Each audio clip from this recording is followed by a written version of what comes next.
वाग्देवी सा मां पातु सरस्वती। गुरुर्ब्रह्मा गुरुर्विष्णु गुरुदेवो महेश्वरा। गुरुः साक्षात् परब्रह्मा तस्मै श्री गुरवे नमः। ज्ञानानन्दमयं देवं निर्मलस्फटिकाकृतिम् आधारं सर्वविद्यानां हयग्रीवमुपास्महे। गरुडगमन तव चरणकमलमिरवनशिलसतु मम नित्यम्। गरुडगमन तव चरणकमलमिह मनसिलसतु मम नित्यम्। मनसिलसतु मम नित्यम्। मम तापमपाकुरुदेवा मम पापमपाकुरुदेवा। मम तापमपाकुरुदेवा मम पापमपाकुरुदेवा। जलजनयन विहीनमुचिहरण मुखविबुधविनुतपदपद्मा। जलजनयन विधिनमुचिहरण मुखविबुधविनुतपदपद्मा। विबुधविनुतपदपद्मा। मम तापमपाकुरुद मम जनन मरण भयहारी। जनन मरण भयहारी। मम तापमपाकुरुदेवा मम पापमपाकुरुदेवा। मम तापमपाकुरुदेवा मम पापमपाकुरुदेवा। शङ्खचक्रधर दुष्टदैत्यहर मम तापमपाकुरुदेवा पाकुरुदेवा। मम पापमपाकुरुदेवा। अगणित गुणगण शरण शरणद विदलित सुरलिपुजाला। अगणित गुणगण शरण शरणद विदलित सुरलिपुजाला। भक्तवर्यमिह भूरि करुणया पाहि भारती तीर्थम्। भक्तवर्यमिह कुरुदेवा मम पापमपाकुरुदेवा।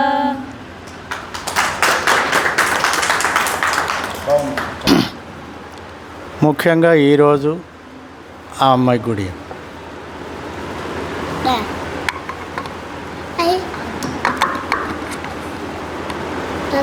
బ్రహ్మశ్రీ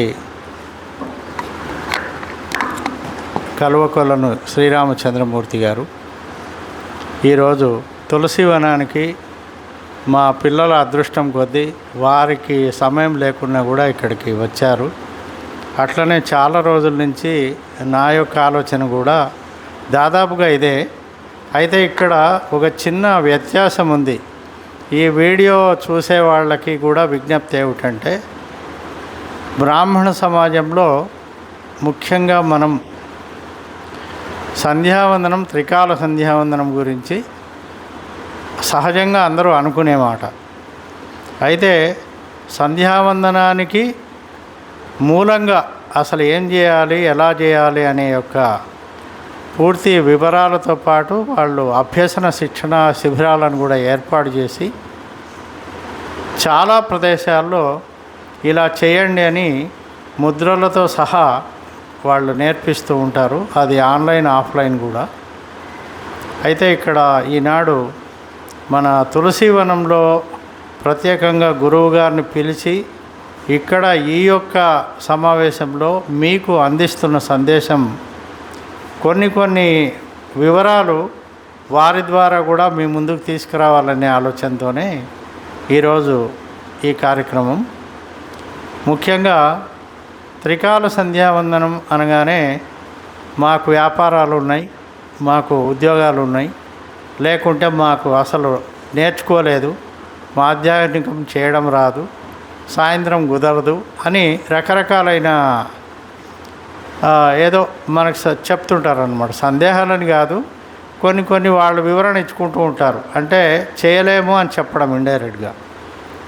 అయితే ఇప్పుడున్న సామాజిక పరంగా మనకున్న ఇబ్బందుల వల్ల, లేకుంటే మనం నేర్చుకునే పద్ధతుల వల్ల, తర్వాత సమయాల వల్ల నిజంగానే వాళ్ళు చేయడానికి కుదరదేమో అని కూడా అనిపిస్తుంది.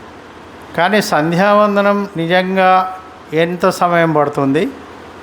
మరి ఎక్కడైనా కూర్చొని మనం నిజంగా ప్రోక్షణ చేసుకోవడానికి పంచపాత్రలు, తర్వాత నీరు, తర్వాత ఇవన్నీ ఏర్పాటు చేసుకొని మనసు లగ్నం చేసి ఎంతసేపో చేయాలి అని అనుకుంటుంటారు. కానీ నీళ్లు కూడా లేకుండా మనం సంధ్యావందనం చేయొచ్చు అనేది కూడా పెద్దలు ఒక కాలంలో నేర్పించారు. మనసులో అనుకోవాలి ఇలా అని. కానీ ముందుగా మనకు మానసికంగా చేయాలి అనేది మనసులో పడాలి ఒకటి. ఇంకొకటి, సామూహిక ఉపనయనాలు నిర్వహించే బ్రాహ్మణ సంఘాలు కానీ, లేకుంటే విడిగా అబ్బాయికి ఉపనయన సంస్కారాలు నిర్వహించే క్రమంలో లక్షలు ఖర్చు పెట్టే పెద్దవాళ్ళు కూడా ఈనాడు ఉన్నారు. అంటే మా వాడికి ఉపనయనం చేస్తున్నాం అని బ్రహ్మాండమైన ఇన్విటేషన్ వేసి అంతా చేస్తుంటారు. అయితే ఇక్కడ మనకు ఉపనయన సంస్కారం అనేది ఆర్భాటమా, వ్యావహారికమా, మన ధర్మమా? ఈ మూడు ఆలోచన చేయాలి ఒకసారి. ఈ మూడు ఆలోచన చేస్తే నిజంగా చెప్పాలి అంటే మనకు నిత్య సంధ్యావందనం అనే దానికి ఒక నీరు తప్ప ఏమీ అవసరం ఉండవు. అంటే సహజంగా ఎవరైనా మనం ఇళ్ళలో చేసుకుంటాం రెగ్యులర్గా. అది చేసుకోవడం ఎందుకు అనేది ఇప్పుడు గురువుగారితోనే అన్ని విషయాలు ఒక ఇంటర్వ్యూ లాగానే మీకు ఎందుకు ఇస్తున్నామంటే, దీనిలో సహజంగా సగటు మిడిల్ క్లాస్ బ్రాహ్మిన్స్ కానీ, సమస్యల్లో ఉన్న కుటుంబాలు కానీ, నాకు ఈ సమస్య నాకే ఉంది, ప్రపంచంలో ఎవరికీ లేదు అనుకునేవారు కానీ, లేదు అంటే నాకు మంత్రాలు రావు అనుకునేవారికి కానీ ఈ యొక్క సమాచారం ఇవ్వాలనే ఉద్దేశంతోనే ఇవాళ ఇది. అయితే ముఖ్యంగా ఇక్కడ ఏం జరుగుతుంది అంటే, బ్రాహ్మిన్స్ అనగానే ఎక్కువ మటుకు ఒకప్పుడు అత్యధిక స్థాయిలో మన వాళ్ళు ఉద్యోగాలు కానీ పెద్ద వాళ్ళు ఉన్నారు కానీ వ్యాపారాలు. ఈ మధ్యకాలంలో ఉద్యోగాలు లేవు, రెండోది ఉపాధి మార్గాలు లేవు. కానీ అతలాకుతలమైన పరిస్థితుల్లో అతి తక్కువ ఆదాయాలతో, అతి తక్కువ ఉద్యోగాలు జీతాలతో ఉన్నవాళ్ళు ఏ రకంగా మనసు లగ్నం చేసి సంధ్యావందనం చేస్తారనేది ఇక్కడ ప్రధానమైన అంశం. అట్లాంటప్పుడు మీరు సంధ్యావందనం చేయాలి అంటే మనసు లగ్నం కావట్లేదు, మేము చేయలేము, మనసు అసలు కుదురుగా ఉండడం లేదు అనేది ఇక్కడ చాలామంది చేస్తున్న వాదన. అయితే వాదన కంటే ముందు ఏంటంటే, సింపుల్గా సంధ్యావందనం చేస్తేనే ఏమైనా డబ్బులు వస్తాయా అనే యొక్క అమాయకమైన ప్రశ్న కూడా మనం బ్రాహ్మణ్యంలో ఈరోజు చూస్తున్నాం. అలాగని తల్లిదండ్రులను కూడా పూజించాలా అనే వాళ్ళని కూడా చూస్తుంటాం. గోబ్రాహ్మణేభ్య శుభం భవతు అని అనుకుంటాం, కానీ గోమాత దగ్గరికి వెళ్ళేసి వెనక పృష్ఠత నమస్కారం చేసుకొని మొత్తం వరాలు ఇచ్చేయాలని కోరుకుంటాం.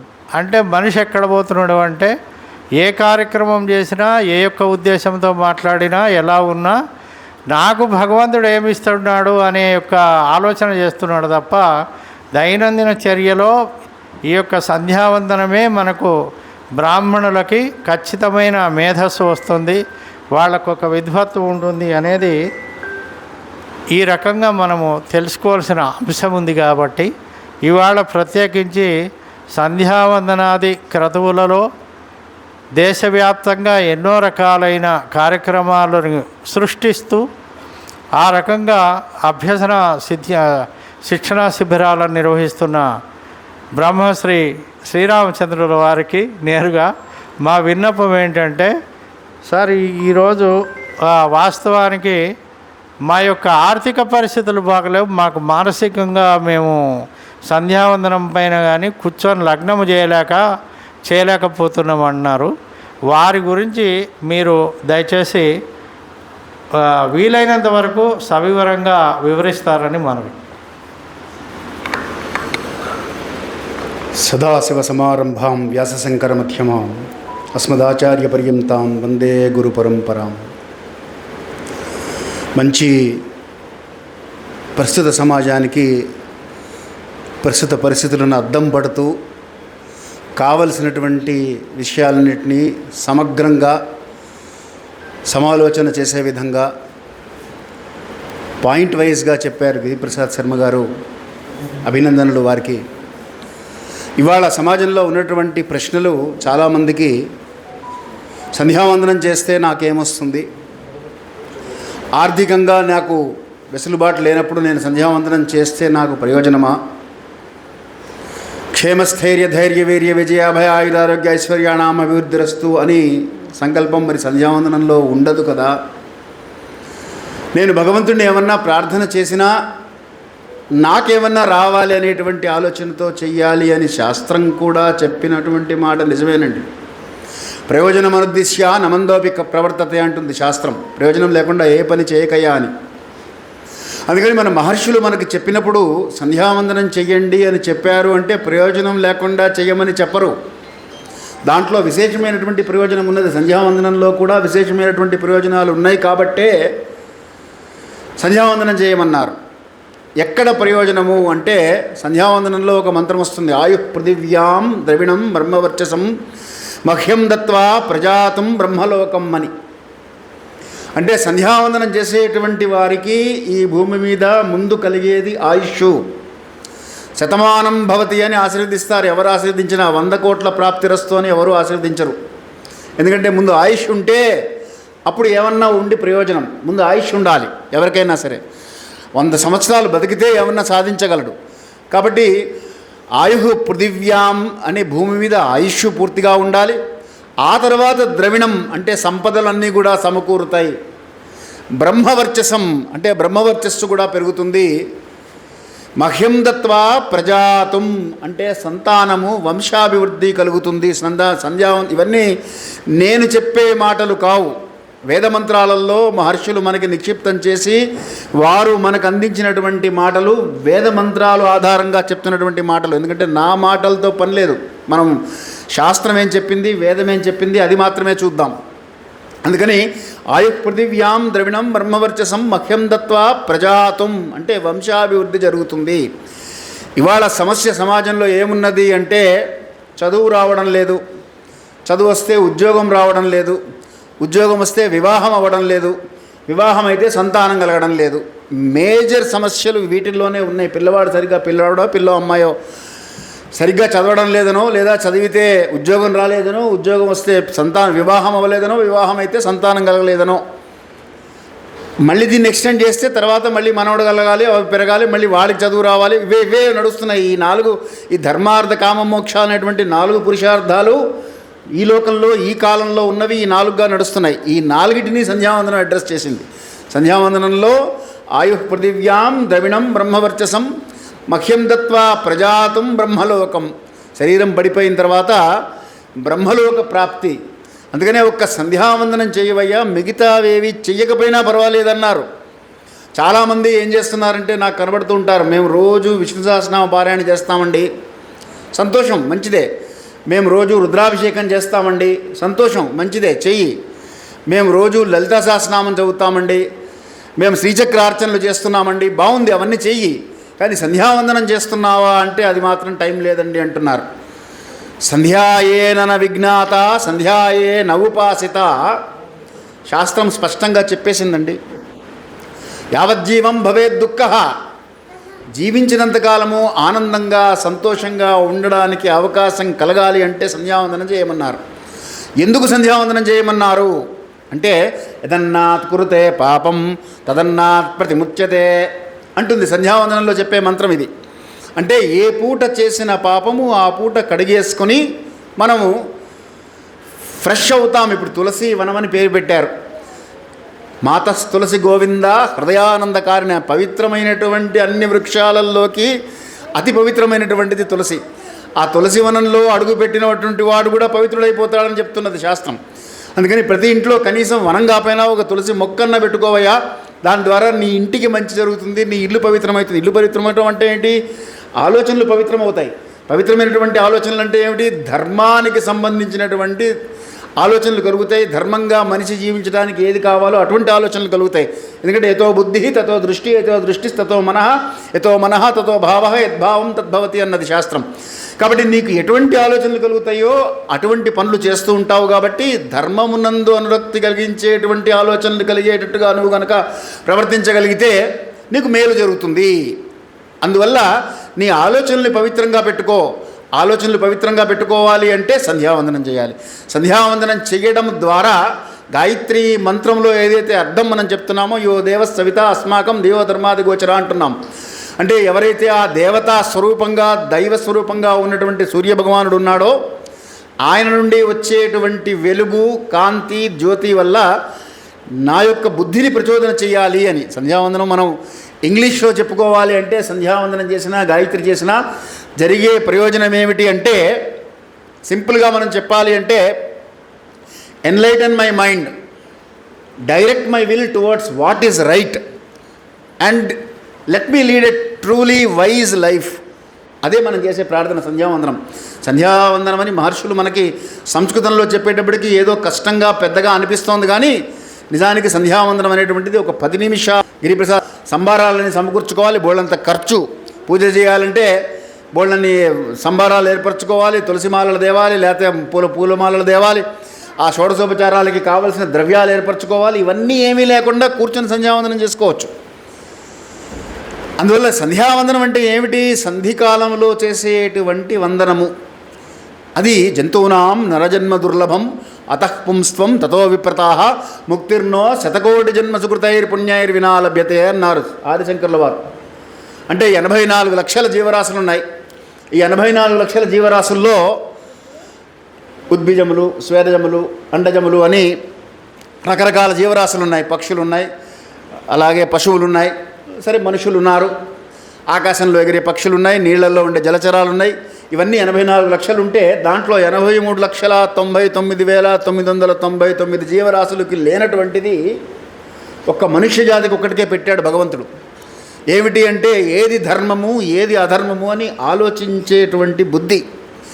ఆ బుద్ధి మనం మాత్రమే ఆలోచించగలం. ఒక కుక్క ఉంది రోడ్డు మీద, కుక్కకు కూడా ఆకలేస్తుంది, అది కూడా అన్నం తింటుంది. కుక్క నిద్రపోతుంది, మనిషి నిద్రపోతాడు, మనిషికి ఆకలేస్తుంది, కుక్కకి ఆకలేస్తుంది. ఆహార నిద్ర భయమైదునంచ సాధారణేనైవ పశువిన్నరాణం అని ధర్మోహితంచ మదికో విశేష ధర్మో విహీన పశుభిः సమానః. ఎప్పుడప్పుడు ఈ శరీరం పడిపోతుంది, దీనికి 60 ఆయుష్ రాస్తాడు భగవంతుడు. జాతస్య హి ధ్రువో మృత్యు, పుట్టిన ప్రతి వాళ్ళు మరణించాల్సిందే. మరణించిన తర్వాత ఈశ్వరుడి దగ్గరికి వెళ్ళినప్పుడు ఎరా నీకు సంధ్యావందనం చేసేటువంటి ఉత్కృష్టమైనటువంటి జన్మనిచ్చాను, చేశావా అని అడుగుతాట. అడిగితే చేసినటువంటి వాడు ధైర్యంగా చేశాను స్వామి అని చెప్పుకోవచ్చు. చెయ్యలేనటువంటి వాడు ఏం చేస్తాడు? చేతులు కట్టుకొని తలకాయ దించుకొని నిలబడాలి, చేయలేదు కాబట్టి. అప్పుడు ఆయనకి సర్వము సమానమే పరమాత్ములకు. అందుకని పరమేశ్వరుడు అంటే ఎందుకురా మరి నీకు ఆ మనుష్య జన్మ ఎందుకు, నువ్వు పశువుల్లోకి వెళ్ళిపో అని వెనక్కి పంపించేస్తాడట. జీవనము వెనక్కి వెళ్ళకూడదు, ముందుకు వెళ్ళాలి. ఎప్పుడైనా సరే ఉత్కృష్టమైనటువంటి జన్మలు వెళ్ళాలి. మానవ జన్మ కన్నా ఉత్కృష్టమైనటువంటి జన్మ సిద్ధులు, సాధ్యులు, గంధర్వులు, యక్షులు, కిన్నెరులు, కింపురుషులు, దేవతల వరకు వెళ్ళిపోగలిగినటువంటి అదృష్టము. 10 నిమిషాల సంధ్యావందనం చేయడానికి టైం లేదు అంటున్నారు అంటే నాబోటి వాడికి అది ఏమని వినబడుతుందంటే నేను విశ్వసించను అని వినబడుతుంది. విశ్వసించను అంటే అర్థము నువ్వు ఎవరిని విశ్వసించడం లేదు, అది చెప్పింది చేయమని ఎవరు? వేదం చెప్పింది. వేదం అంటే ఎవరు? వేద శివ, శివో వేద, వేదాధ్యాయి సదాశివ అంటుంది. సాక్షాత్తు పరమేశ్వరుడు చెప్పినట్లు. అంటే ఏమిటి? నువ్వు దైవాన్ని విశ్వసించడం లేదు అని అర్థం. నువ్వు దైవాన్ని విశ్వసించకపోతే నీకు మేలు ఎలా జరుగుతుంది? నీకు మేలు జరగాలి అంటే నువ్వు దైవం నందు విశ్వాసం కలిగి ఉండాలి. కాబట్టి ఇది విషయం మనం ఆలోచించుకోవాలి. ఎందుకంటే శాస్త్ర విధిం విత్సజ్య వర్తతే కామకారతః నససిద్ధిమవాప్నోతి నసుకం నపరాంగతి భగవద్గీతలో చెప్పాడు కృష్ణ పరమాత్మ. ఏం చేసినా నువ్వు శాస్త్రాన్ని అనుసరించి చేయవయ్యా, చేస్తే నీకు మేలు జరుగుతుంది. అందుకనే శాస్త్రస్య గురువాక్యస్య సత్యబుద్ధ అవధారయ సా శ్రద్ధా గరిదా సద్భిః ఇహా వస్తుపలభ్యతే అంటారు ఆదిశంకర్ల వారు.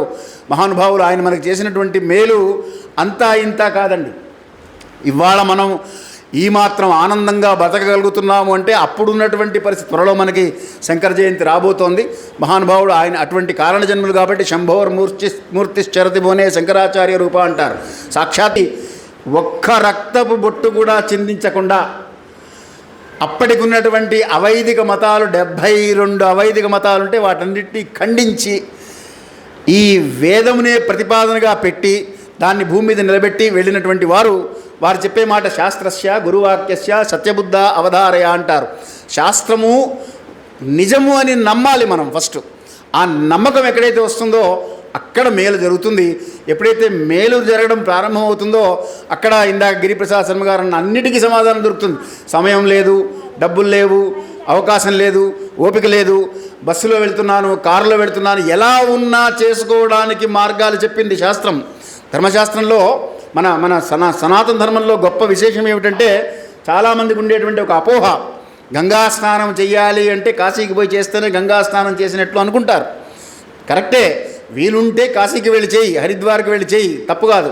కానీ అక్కడ లేకపోతే, అది అవకాశం లేనటువంటి వాడు, ప్రతి వాళ్ళు కాశీకి వెళ్ళి చేయలేరు, అందరికీ ఖర్చులు పెట్టలేరు, అవకాశం ఉండదు. వాళ్ళకి కూడా గంగా స్నానం చేసినటువంటి పుణ్యఫలం ఎలా రావాలో శాస్త్రం స్పష్టంగా చెప్పింది. గంగా గంగేతి యో బ్రూయాత్ యోజనానాం సతైర్యపి ముచ్యతే సర్వపాపేభ్యః విష్ణులోకం సగచ్చతని. మీరు బాత్రూంలో స్నానం చేసేటప్పుడు నీళ్ళు చేస్తూ గంగనామ స్మరణ చేస్తూ చేయండి అయ్యా, మీరు గంగా స్నానం ఫలితం వస్తుంది అన్నది. వస్తుందా గురువుగారు చెప్పారు కానీ అని ఎవరికైతే డౌట్ వచ్చిందో వాళ్ళకి రాదు అని చెప్పేసింది. ఎందుకంటే నమ్మకం ఉండాలి, ఫస్ట్ శాస్త్రం నందు విశ్వాసం ఉండాలి. ఆ విశ్వాసంతో మహర్షులు మనకు చెప్పారు, సంధ్యావందనం ఒక్కటి చేయవయ్యా. అందుకనే జగద్గురువులు ప్రాతస్మరణీయులు భారతీతీర్థ మహాస్వామి వారైనా, తత్కరకమల సంజాతమైనటువంటి విద్యశేఖర స్వామి వారైనా, కంచి పరమాచార్యులైనా, చాగంటి కోటేశ్వరరావు గారైనా, ఎవరైనా సరే చెప్పేది ఒకటే మాట, సంధ్యావందనం చేయండి. సంధ్యావందనం, వాళ్ళు రుద్రాభిషేకాలు చేయండి, లలితా సహస్రనామాలు చేయండి అని చెప్తారు. కరెక్టే, వీలుంటే చేయండి, లేకపోతే లేదు. సంధ్యావందనం మాత్రం మానకండి అని చెప్పే కారణం అది. కాబట్టి సంధ్యావందనం యొక్క వైశిష్ట్యం ఎక్కడున్నది అంటే, సంధ్యావందనం చేయడం మొదలుపెట్టినటువంటి వారికి అన్నీ ఆటోమేటిక్గా సెట్ రైట్ అవుతాయి. ఇక్కడ లోపల ఇది లూజ్ అయిందనమాట, దాన్ని టైట్ చేసేస్తుంది ఆటోమేటిక్గా. సంధ్యావందనం చేయడం మొదలు పెడితే ఇది ఎప్పుడైతే టైట్ అయిందో, ఆలోచనలు అనుసరించి actions, so thoughts, actions, deeds అన్నీ కూడా సక్సెస్ వైపు ఆటోమేటిక్గా తోసుకెళ్ళిపోతాయి.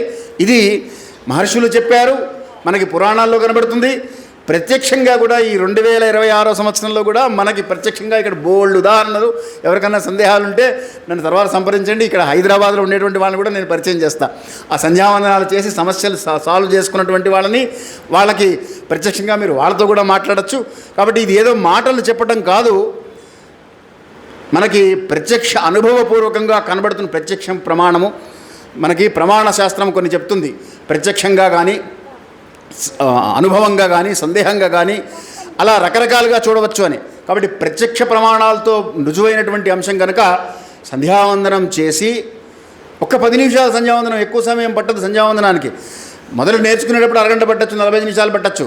కానీ రాగా మీకు పోగా సమయం తగ్గిపోతుంటుంది. 10 నిమిషాల్లో సంధ్యావందనం చేసి మీకు శ్రేయస్కరము, మీ కుటుంబానికి శ్రేయస్కరము, మీ వంశానికి శ్రేయస్కరము, తద్వారా సమాజానికి శ్రేయస్కరము, దేశానికి శ్రేయస్కరము, లోకానికి శ్రేయస్కరం అని కూడా శాస్త్రం చెప్పింది. కాబట్టి సంధ్యావందనం అంత విశిష్టత కలిగినటువంటిది, అందులో ఇంక ఏ సందేహం అక్కర్లేదు. అయ్యా స్వస్తి. ఇక్కడ అలాగే సహజమైన విషయాలు గురువుగారి ముందు మీకందరికీ తెలియజేస్తున్నాను. అంటే ఎవరైతే సంధ్యావందనం త్రికాలం కాదు, అసలు ఏ కాలంలోనూ చేయరో వాళ్ళకు మాత్రమే ఇది. త్రికాల సంధ్యావందనం అనేది కష్టం అనిపిస్తుంది. కనీసం ఉదయం సాయంత్రం చేయాలని చెప్తారు, లేదు ఉదయం చేయమంటారు, అది కూడా టైం లేదు అనుకునే వాళ్ళకి ఇది పండితులు వేరు, పామరులైన వాళ్ళకి అర్థమయ్యేలాగా చెప్పాలి అంటే, సమాజంలో బ్రాహ్మణుడు కనిపిస్తే ఈరోజు ఏం తిథి అని అడుగుతారు, పౌర్ణమి ఎప్పుడు వస్తుంది అని అడుగుతారు, ముహూర్త బలం ఎట్లుంటుంది అని అడుగుతారు. ఎవరిని పడితే వాళ్ళని అడగరు. కాబట్టి మనం నిత్య సంకల్పం చెప్పుకుంటాం కాబట్టి ఏ సంవత్సరము, ఏ ఆయనము, ఏ ఋతువు అనేది తిథివార నక్షత్రాలతో సహా మనం ఉదయం చెప్పుకుంటాం. కనీసం అది మననం చేసుకోవడానికైనా అట్లీస్ట్ మనం సంకల్పమే బలం, ఆ సంకల్ప బలంలోనే అసలు విషయం ఉంటుంది. కనుకనే ఈనాడు అష్టమే, నవమే, ఏదే అని చెప్పగలుగుతాం. అట్లనే ఈరోజు తిథి ప్రత్యేకంగా చెప్తాం కాబట్టి అరే ఈరోజు ఈ పనులు చేయకూడదు అని చెప్పగలుగుతాం. ఇదంతా మనకు పూర్వీకులు ఇచ్చిన వరం. కాబట్టి ఒకవేళ అలవాటు లేకున్నా కూడా బ్రాహ్మణుడైన వాడిని ఖచ్చితంగా అడుగుతారు కాబట్టి దానికోసమైనా మీరు సంకల్పం చెప్పుకోవాలి. సంకల్పంతో పాటు మీరు చేయాల్సింది ఏంటంటే, ఈ మన గాయత్రి అమ్మవారిని ఓం మిథ్యేకాక్షరం బ్రహ్మ అని చెప్పుకొని శ్లోకం చెప్పుకోవడం ఎందుకు అంటే, కనీసము స్పష్టత, వాక్చాతుర్యము, మనం మాట్లాడేటప్పుడు ఎదుటివారికి భయపడకుండా ఉండాలని, అందుకని ఈ శ్లోకాలన్నీ గురువుగారి ముందు నేను శ్లోకాలు చెప్తే బాగుండదు, కానీ మీకు చెప్పేది ఏమిటంటే సంధ్యావందనం అనేది ఏదో ఆషామాషి వ్యవహారం కాదు. ఇది వ్యావహారికమైన ఒక విషయం ఒకటి. రెండో లాభం కూడా ఉంది. చాలామంది అనుకుంటారు నేను నేర్చుకోవాలి, ఏదైనా అర్చకత్వం చేయాలి, బ్రాహ్మణ్యానికి పోవాలి, లేదా మంత్రం నేర్చుకోవాలి అని. ఇవన్నీ ఎక్కడి నుంచి వస్తాయి? సంకల్పం చెప్తేనే వస్తాయి, కేశవనామాలు చెప్తేనే వస్తాయి. ఇది ఆదిలోనే మనం చెప్పుకోకపోతే ఇంక మంత్రం ఎక్కడి నుంచి వస్తుంది? కాబట్టి మొట్టమొదలు ఇంకొకటి, ఇక్కడ మీకు తెలుసో తెలియదో, బ్రాహ్మణ భవన్ పెట్టి 12 ఏళ్ళు అయింది. 12 ఏళ్లలో నాకు ఆదాయం లేదు, నాకు ఏదైనా చెప్పండి చేస్తా అనే వాళ్ళకి నువ్వు ముందు అన్నీ మర్చిపోయి పంచె కట్టుకొని ఉత్తరేయం వేసుకొని నా దగ్గరికి రా అని చెప్పి, ఇక్కడ ఏ మంత్రం రావాల్సిన పనిలే, ఫస్ట్ ఉత్తరీయము దోవతి కట్టుకొని విభూతి పూసుకొని మా దగ్గర కార్యక్రమాలకు వస్తే అక్కడ కూర్చోబెట్టి భోక్తలుగా ఫస్ట్ స్టార్ట్ చేస్తాం. మీరు ఫస్ట్ భోజనం చేసి డబ్బులు తీసుకోండి, ఆ దోవతి ధరించేది వస్తుంది. 10 మందితో తిరిగితే ఆ తర్వాత నీకు సంపాదన వస్తుంది. కాబట్టి ఇక్కడ సంకల్పము దీంట్లపైన సంధ్యావందనం పైన దృష్టి పెడితే మీ ఇంటికి భుక్తి కూడా లభిస్తుంది. ఇది చాలామందికి తెలిసిన విషయమే, కానీ దాన్ని నిర్లక్ష్యం చేస్తున్నారు కాబట్టి ఈరోజు మనకు ఇబ్బందులు అనేటివి కలుగుతున్నాయి. ఇది మనం గ్రహించగలిగితే ఖచ్చితంగా గాయత్రి అమ్మవారు ఏంది అనేది మనకు అర్థమవుతుంది. మన కులదైవాన్నే మనం నిష్టగా మనము పూజించలేకపోతే, ఆమెను స్మరించలేకపోతే మనకు భవిష్యత్తు ఎక్కడిది? ఎవరెవరో ఏదో వాగుతున్నారు, తిడుతున్నారు, బ్రాహ్మణులు అట్లున్నారు ఇట్లున్నారంటే దానికి కారణం మనమే. కాబట్టి ఇట్లాంటివన్నీ ప్రత్యేకించి ఈరోజు గురువుగారిని పిలిచి మరీ ఈ యొక్క మాటలు ఎందుకు చెప్పించామంటే, అభ్యసన శిక్షణ శిబిరంలో అనేక రకాలైన మొత్తం మంత్ర సహిత వాళ్ళు ముద్ర సహిత అన్నీ చెప్తారు. అక్కడ నేర్చుకునే వాళ్ళు వెళ్తారు, బాగుంది. కానీ పిల్లలకు ఉపనయనం చేస్తున్నారు, ఎంతమంది ఆశ్రమాలకు పంపిస్తున్నారు? మీరేం వేద పాఠశాలల్లో వేయమని చెప్పలేదు. కనీసం వాళ్ళకి మినిమం నాలెడ్జ్ వచ్చేలాగా, వాళ్ళకి మంత్రం వచ్చేలాగా, సంధ్యావందనం వచ్చేలాగా చేస్తే మీరు ఎందుకు ఉపనయనం చేశారో ఆ యొక్క సార్థకత వస్తుంది. అందుకనే ఈ విషయాన్ని దయచేసి గుర్తుపెట్టుకొని, మీరు ఏదో చేయాలనేది కాదు. అమరగాయకుడు ఘంటసాలలాగా అందరూ పాడాలంటే కుదరదు. పాడాలి, కీర్తన. పూర్వకాలం మనకు సంప్రదాయ నృత్యము, వాయిద్యము, నృత్యం ఇవన్నీ ఉండేటివి అన్నమాట. ఎందుకు అంటే ఆ కాలంలో మనకు వాగ్గేయకారులు చెప్పింది కూడా ఒక సక్రమమైన దారిలో వెళ్ళండి, సన్మార్గంలో వెళ్ళండి, సనాతన ధర్మంలో ఉండండి అని చెప్పింది. ఎందుకంటే నీ ఆలోచనలు సక్రమంగా ఉంటే నువ్వు తప్పులు చేయవని. ఇప్పుడు అవి తప్ప అన్నీ చేస్తున్నారు కాబట్టి సమస్యలు వస్తున్నాయి. కాబట్టి దీనికి మూలము మరియు పరిష్కారం కూడా సంధ్యావందనమే అనేది గురువుగారు ముందు నేను చెప్పి రాస్తాను. దీన్ని మీరు పాటిస్తారో మరి పాటించకపోతారో, అర్థం చేసుకుంటారో లేదో నాకైతే తెలియదు. ఆర్థిక ఇబ్బందులు అనేటివి తాత్కాలికం. అమ్మవారి అనుగ్రహం ఉంటే నీకేమైనా అవుతాయి. నేను కూడా సగటు బ్రాహ్మణుడిని, నేనేం కోటీశ్వరుని కాదు. ఇంతమంది అమ్మాయిలను నేను ఇక్కడ ఉచితంగా చదివిస్తున్నాను అంటే ఏదో నా దగ్గర లక్షలు కోట్లు ఉండి కాదు, సంకల్ప బలం. కాబట్టి దీన్ని ప్రతి ఒక్క బ్రాహ్మణుడు అర్థం చేసుకొని ఉదయం మీరు సంకల్పంలో మీరు ఏం చేయాలనుకుంటున్నారో అది చేయండి, ఖచ్చితంగా రిజల్ట్ వస్తుంది. కానీ నేను నీకు 100 టెంకాయలు కొడతా అంటే మాత్రం రాదు. మనం భగవంతుడిని కోరే వరకే, కానీ ఆయన వరం ఇవ్వాలని రూల్ లేదు. ఆయన ఇచ్చేది ఆయన ఇష్టం. అది ఎవరికి ప్రసన్నం అవుతాడో, ప్రసన్నం కావాలంటే కూడా అదొక పద్ధతి. కాబట్టి ఆధ్యాత్మిక ప్రపంచంలో నమ్మకం ఉన్న వాళ్ళకి మాత్రమే. ఈనాడు సోషల్ మీడియాలో బ్రాహ్మణులు నమ్మము అది ఇది మాట్లాడుతున్నారంటే వాళ్ళు నమ్మరు. కాబట్టి నమ్మనోడికి నమ్మనంత, నమ్మినోడికి ఎంత మాత్రమున ఎవరు పిలిచిన అంతే కదా. కాబట్టి ఈ విషయాలన్నింటినీ దయచేసి గ్రహించి మీరు వీలైనంత వరకు రేపటి నుంచి అయినా నేను మన బ్రాహ్మిన్స్ న్యూస్ ఛానల్లో కూడా ఉదయమే ఆశీర్వచనం మంత్రం వేస్తున్నాను. అట్లనే ఈరోజు నుంచి సంధ్యావందనం కూడా ప్రతిరోజు మార్నింగ్ 6 o'clock ప్లే చేస్తా. నేర్చుకోండి, నేర్చుకోకపోండి, కనీసం ఒక నెల రోజుల పాటు దీని మీద లగ్నం చేస్తే ఆటోమేటిక్గా మళ్ళీ మీరే దారిలోకి వస్తారు. ఇది రాని వాళ్ళకి మాత్రమే, వచ్చే వాళ్ళకి లేదండి. వాళ్ళకు నమస్కారం. కంక్లూజన్ కూడా గురువుగారు ఇవ్వాలి. ఇక్కడితో ఈనాటి ఈ కార్యక్రమం ఇక్కడికి వచ్చారు, చాలా సంతోషం. మా పిల్లల్ని ఆశీర్వచనం ఇచ్చారు. అట్లనే ఇక్కడ ఇంకా అభివృద్ధి కార్యక్రమాలు ఉంటాయి.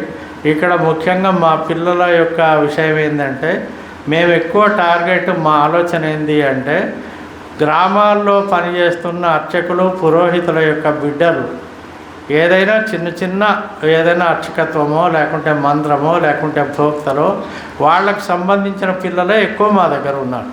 దానికి కారణం ఏంటి అంటే, దైనందిన జీవితంలో వాళ్ళ యొక్క కార్యక్రమాల్లో ఉన్నప్పుడు వాళ్ళు బయట పెడితే ఎక్కడ మా పిల్ల చదువుకోలేదో లేకుంటే ఇబ్బందులు వస్తాయో అన్నప్పుడు దానికి సమాధానమే ఈ యొక్క తులసి వనం.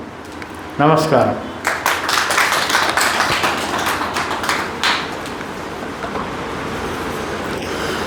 దైవాధీనం జగత్సర్వం. ఈ జగత్తంతా ఎవరి ఆధీనంలో ఉన్నది అని మహర్షులు ప్రశ్నించారట. ఎవరో ఒకళ్ళు కంట్రోల్ చేయాలి కదా. సో ఎవరు కంట్రోల్ చేస్తున్నారు అని వాళ్ళు ప్రశ్నించారు. ప్రశ్నించి రీసెర్చ్ చేశారు. మహర్షులు అంటే సైంటిస్టులు. వాళ్ళే ఇప్పుడు సైంటిస్టులు ఏం చేస్తున్నారు, వాళ్ళేం కొత్తగా సృష్టించడంలా కనిపెడుతున్నారు, ఉన్నదాన్ని కనిపెడుతున్నారు. అలాగే మహర్షులు కూడా వాళ్ళు వివేచన చేసి విచారణ చేసి కనిపెట్టారు. దైవాధీనం జగత్సర్వం. ఈ జగత్తంతా భగవంతుడి ఆధీనంలో ఉన్నది అని. లేకపోతే సముద్రం మీద పడుతుంది, ఊళ్ళ మీద. సూర్యుడు ఎంత దూరంలో ఉండాలో అంత దూరంలోనే ఉంటున్నాడు. నక్షత్రాలు ఎలా ఉండాలో అక్కడే ఉంటున్నాయి. ఏవి ఒక్క అడుగు కూడా ముందుకు రావడం లేదు. ఇవన్నీ అలా ఎలా నడుస్తుంది సృష్టి అంతా అని ఆలోచిస్తే దైవాధీనం జగత్సర్వం అని కంక్లూజన్కి వచ్చారు. ఈ జగత్తంతా భగవంతుడి ఆధీనంలో ఉంటే ఆయన ఎవరి ఆధీనంలో ఉన్నాడు అని అడిగారు. ఎవరికైనా సరే కొన్ని కంట్రోల్స్ ఉండాలి. President of India is also answerable to constitution. So అది లేకపోతే ఏమవుతుందంటే సృష్టి సరిగ్గా నడవదు, వ్యవస్థ. అందుకని ఆయన ఎవరి ఆధీనంలో ఉన్నాడని మళ్ళీ రీసెర్చ్ చేశారు. చేస్తే మంత్రాధీనంతో దైవతం అని కనిపెట్టారు. భగవంతుడు మంత్రానికి ఆధీనుడై ఉంటాడు. మహాగణపతి మిదమావాహయామి అని పిలిస్తే వచ్చి అక్కడ కూర్చోవాలి ఆయన. నేను రాను, పోయిన సంవత్సరం నువ్వు వెండి విగ్రహం పెట్టి పూజ చేశావు, ఇప్పుడు ప్లాస్టర్ ఆఫ్ ప్యారిస్ పెట్టావు, నేను రాను అనడానికి ఆయనకు కూడా అవకాశం లేదట. భగవంతుడికి కూడా వచ్చి తీరాల్సిందే. మంత్రాధీనంతో దైవతం. భగవంతుడు మంత్రానికి ఆధీనుడై ఉంటాడు. తన్మంత్రం బ్రాహ్మణాధీనం అన్నారు. ఆ మంత్రం ఎవరి ఆధీనంలో ఉంటుంది అంటే బ్రాహ్మణుడి ఆధీనంలో ఉంటుంది. అందుకని బ్రాహ్మణో మమ దేవత.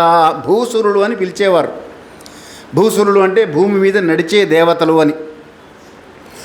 నడిచే దేవుడు అని పేరున్నటువంటి చంద్రశేఖర మహాసరస్వతి స్వామి వారిని కంచి పీఠానికి అధ్యక్షులుగా వహించినటువంటి వారి దగ్గరికి ఇలాగే వెళ్ళారట కొంతమంది బ్రాహ్మణులు. వెళ్ళి, స్వామి మేము ఇక్కడ ఒక బ్రాహ్మణ భవన్ కడదామనుకుంటున్నాం, దానికి ఎండోమెంట్స్ మినిస్టర్కి ఒక అప్లికేషన్ ఇచ్చాం, ఫండ్స్ రిలీజ్ చేయమని. ఆయన మమ్మల్ని పట్టించుకోవట్లేదు, ఆయన మీ శిష్యుడు, మీరు ఒక మాట చెప్తే తప్పకుండా చేస్తారు ఆయన, కాబట్టి మీరు చెప్పండి అన్నారట. అంటే స్వామివారు వెంటనే మీరు సంధ్యావందనం చేస్తారా అని అడిగారట.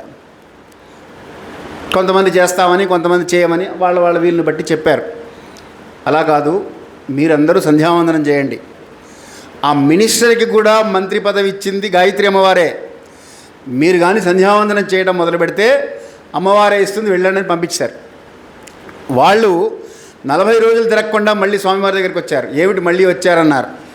అంటే మీరు చెప్పినట్టుగా మేము సంధ్యావందనం చేయడం మొదలుపెట్టాం స్వామి, ఆ మినిస్టర్ గారే ఆయనే ఫోన్ చేసి మీకు శాంక్షన్ చేస్తున్నాను తీసుకోండి అన్నాడు అన్నారు. అదే మా అమ్మవారి మహిమంటే.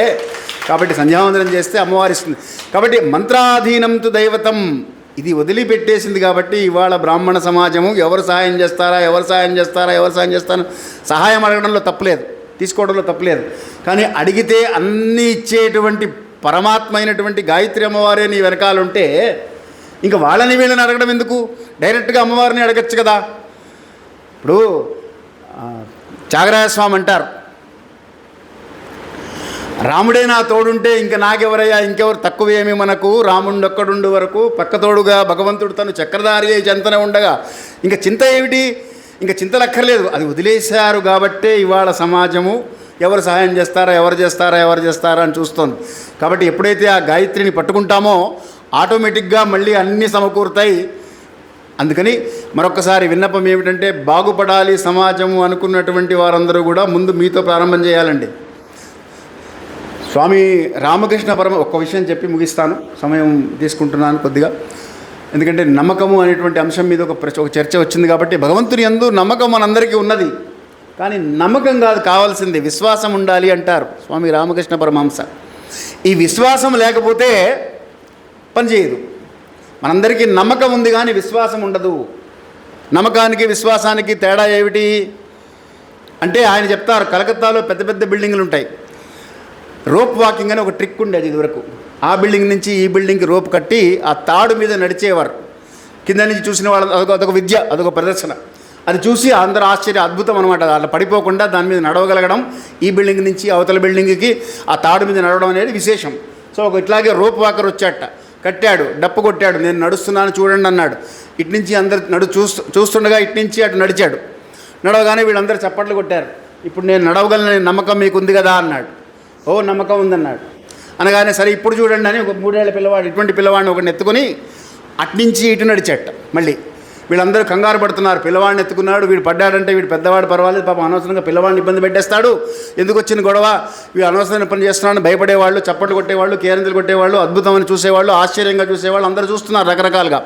మెల్లగా అట్నుంచి ఇటు నడిచేశాడు. నడవగానే అందరూ ఊపిరి పీల్చుకున్నారు, ఊపిరి పీల్చుకొని చప్పట్లు కొట్టేశారు అందరూ. బాగుంది, అద్భుతంగా, నేను నడిచానని మీకు నమ్మకం ఉంది కదా. అవును నమ్మకం ఉంది.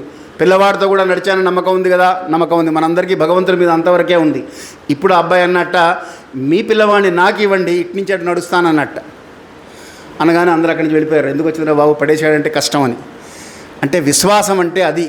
అతని మీద విశ్వాసం ఉండుంటే వాళ్ళ పిల్లవాడిని ఇచ్చుండేవారు. మనకి భగవంతుని మీద నమ్మకం ఉంది కానీ విశ్వాసం లేదు. ఆ విశ్వాసాన్ని పెంపొందించుకోవాలి.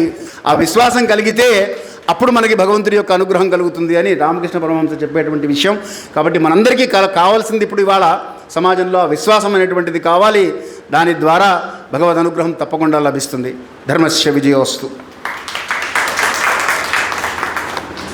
ధన్యవాదాలు. ఈనాటి ఈ కార్యక్రమం గురువుగారి ఆశీర్వచనం, మా పిల్లల అదృష్టం. అందరికీ వచ్చిన వాళ్ళకు కూడా పెద్దలందరికీ ధన్యవాదాలు. ఇప్పుడు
బంధుత్వం ఉంది కాబట్టి చూస్తున్నారు. అలా మీరు ఎవరో తెలియకుండా మీ యొక్క యోగక్షేమం చేస్తున్నారు అంటే భగవంతుడు అలాగే చేస్తాడు. మనం ఎవరో ఆయనకు తెలియదు కదా అని మనం అనుకుంటాం, కానీ మనం ఆయనకు తెలుసు. అట్లా ఆయన మీ పట్ల చూపిస్తున్నటువంటి విశేషమైనటువంటి ఆదరణ మీకు భగవంతుడు ఎక్కడో ఉండడు, అట్లాగే ఎదురుగుండా కనబడతారు. రోజు ఆయన దండం పెట్టండి, మీకు మంచి జరుగుతున్నాం. ఇటువంటి వాళ్ళు ఉండడం అరుదు లోకంలో. ఎవరి పని వాళ్ళు. ఇప్పుడు ఆయనకి ఏం అవసరం ఆలోచించండి ఒకసారి. అంటే ధర్మాన్ని పట్టుకున్నటువంటి వాళ్ళు, ఆ ధర్మమే భగవత్ స్వరూపం. కాబట్టి ఆ ధర్మాన్ని పట్టుకున్నారు కాబట్టి ఆయన మీకు ఎదురుగుండా కనబడుతున్నారు. మీరు అదృష్టవంతులు. దేవుడిని చూడలేదు అనకండి, దేవుడి నుంచి ఎవరిని అడిగితే ఏమ్మా ఏదో చాలా మాట్లాడుతున్నారు అనుకోకండి. పెద్దవాళ్ళు అందరినీ గౌరవించాలా. మాతృదేవోభవ పితృదేవోభవ అని మన శాస్త్రం చెప్పింది. ఆచార్య దేవోభవ అతిథి దేవోభవ అని కూడా. మన ఇంట్లో తల్లిదండ్రులు ఉంటారు, వాళ్ళని చూస్తుంటాం. కానీ ఇటువంటిప్పుడు ఇటువంటి చోట ఇటువంటి వాళ్ళే మీకు దైవస్వరూపం.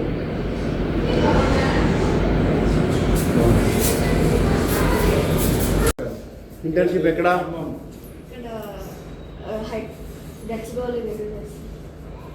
ఏం చదివారు? Computer science.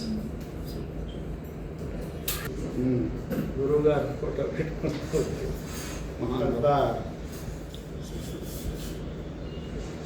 చూసి మనమేమో పిల్లలు. ఈ రెండు కాకుండా విప్రవనం అని ఉంటుంది పక్కన వేరే బిల్డింగ్, ఇది కాకుండా దానిలో మగ పిల్లలు ఎవరైనా బయట నుంచి వచ్చేవాళ్ళు అక్కడ స్టే చేస్తాం. అది వశిష్ఠ బాయ్స్ హాస్టల్ పెట్టారు, ఇది తులసి వనం పెట్టారు.